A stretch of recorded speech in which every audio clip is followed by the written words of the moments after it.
Créés en 1982, ces contrats de plan État-région ont confirmé au fil des exercices le rôle économique des régions. Celui-ci ne déroge pas à la règle en doublant les sommes engagées. 5,7 milliards d'euros, c'est beaucoup d'argent, le double quasiment de ce qui avait été négocié lors du précédent plan État-région de 2015 à 2020. Cette fois-ci, l'accord se décompose en deux parties. Le plan classique d'investissement de 2021 à 2027, 4 milliards d'euros, et un plan de relance immédiat, 1,7 milliard d'euros à dépenser de 2021 à 2022.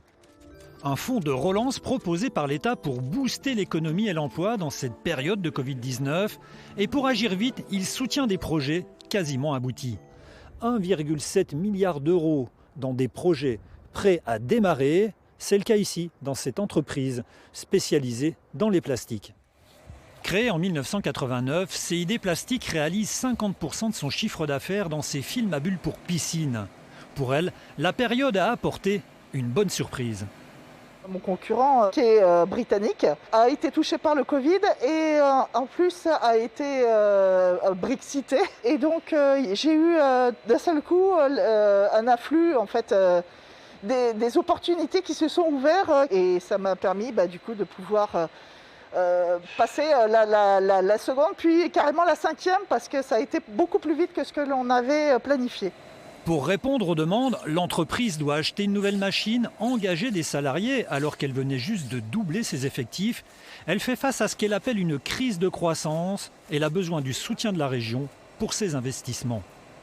Quand on est une entreprise, il faut toujours savoir s'entourer et trouver les aides où on peut, quoi.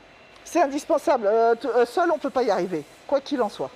Plan de relance immédiat et pour le plus long terme, 4 milliards sur 6 ans, un investissement co-construit avec l'État. Nous, à la région, nous avions défini une feuille de route que nous dénommons Occitanie 2040 avec deux ambitions, deux piliers.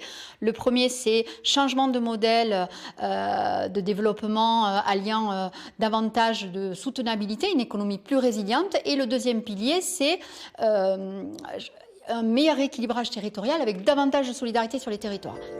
L'Occitanie se dit satisfaite de sa négociation avec l'État. Reste à savoir si cela suffira à faire face aux conséquences d'une pandémie de Covid-19 qui n'en finit pas.